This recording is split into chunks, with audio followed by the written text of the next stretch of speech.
tingnan natin kung pwede ba ito sa musang.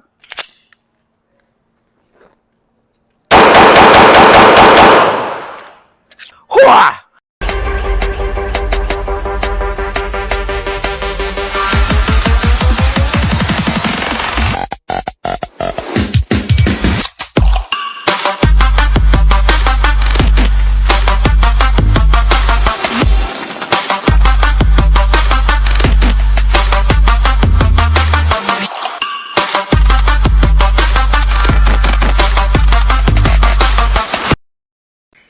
Bago kayo pagpatuloy ang aking video, shout out muna sa mga partners ko sa community development sa lalawigan ng Leyte, ang 14th Infantry Battalion.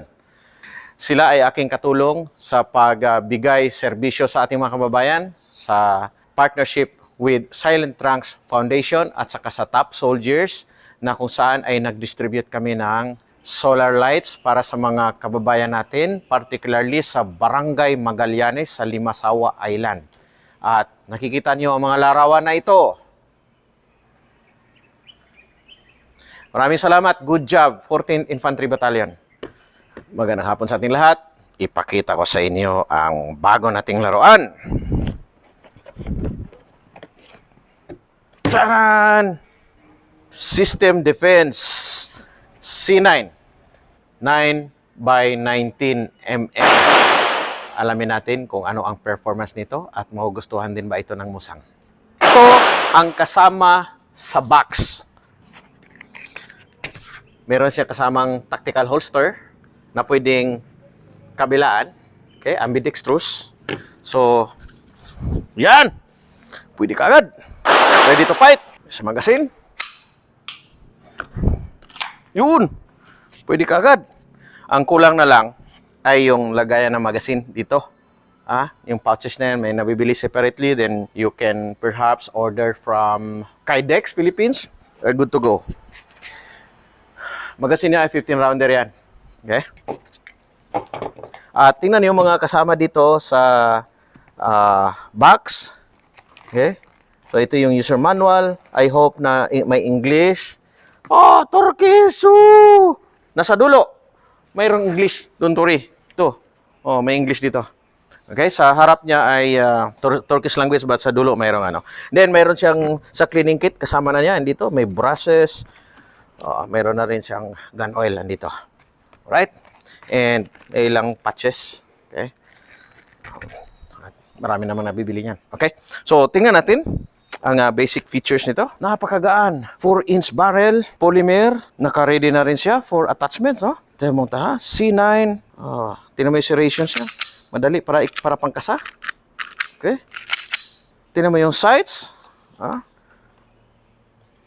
And, i-compare ko siya ngayon doon sa naka-issue sa akin na Glock 17 pistol.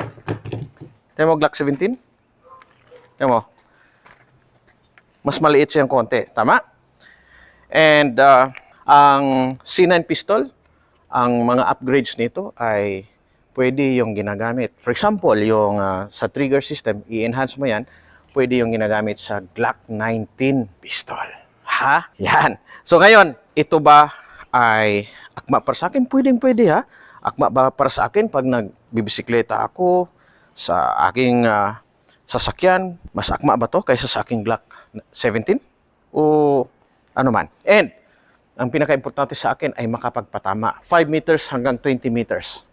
So, ang aking evaluation ay i-focus ko doon sa accuracy 5 meters hanggang doon sa 20 meters. So, titingnan nyo. And ang iba nito na mga features ay mapapanood nyo sa Top Spot on YouTube.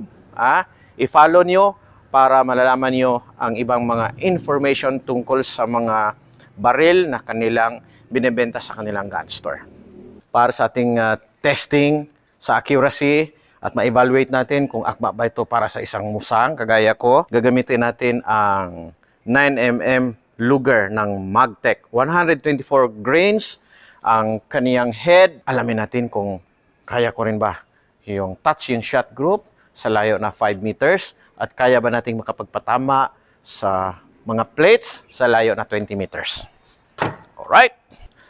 Para hindi ako manibago, kailangan mag-dry practice tayo.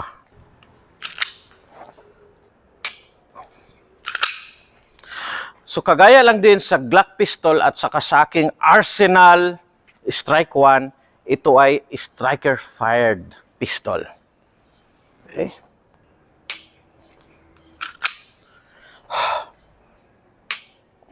Right.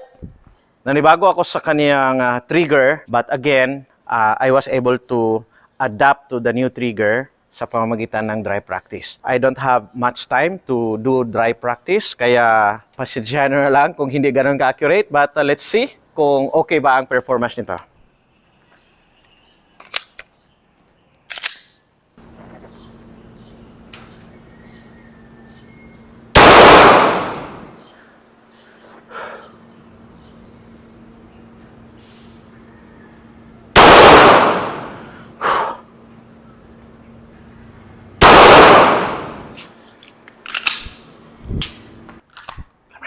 Tama ba tayo?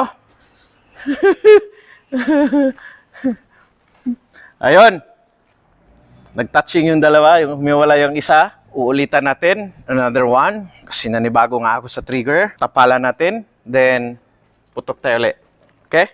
Sa una kong putok, medyo madilim. Meron tinatawag na effect on the shot group because of illumination. So ngayon, nilagay ko siya sa mas malinaw na area. Ngayon kasi malapit na ang sunset, kaya ang musang niya nadidiliman. But salamat dahil ang aking Cutline Rudy Project na glasses ay photochromic, kaya medyo pinapalinaw niya. Ayos, no? Okay, natin uli. Dapat malinaw ang aking front sight, consistent, at pangalawa, kailangan yung aking kalabit hindi balasubas.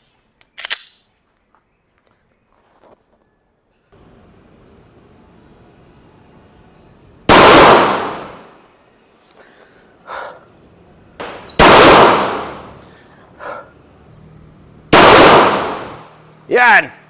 Whew! Medyo may katigasan yung kaniyang trigger. Kaya namang i-practice yan. And sinasabi ko na sa inyo, kung gusto niyo i-enhance yung kaniyang trigger para mas crisp, mas light, ang tip, pwedeng gamitin yung sa Glock 19.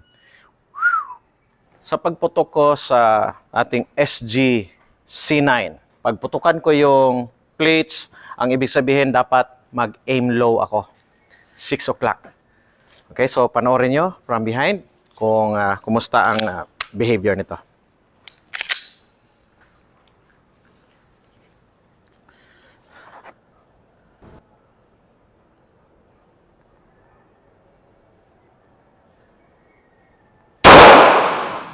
One.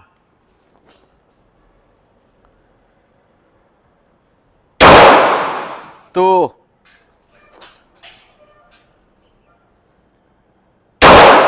Three.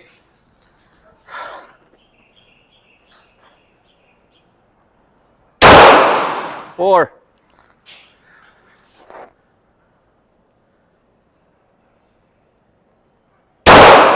Five.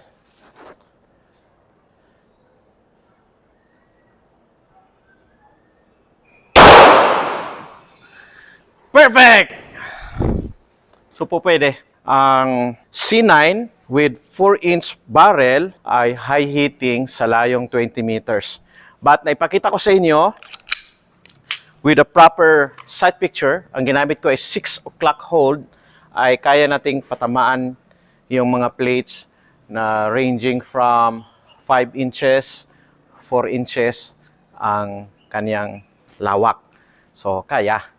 So, I think this is also a desirable gun, lalo na sa mga female shooters, no? Na meron kayong backup na barrel na kaya niyong ibulsa-bulsa kagaya niyan, oh. Yeah. So, if you want to try the SD C9 at makita niyo yung iba't ibang itsura nito, meron ito siyang mga variations na kagaya nito. Kita yung mga kulay. Yan.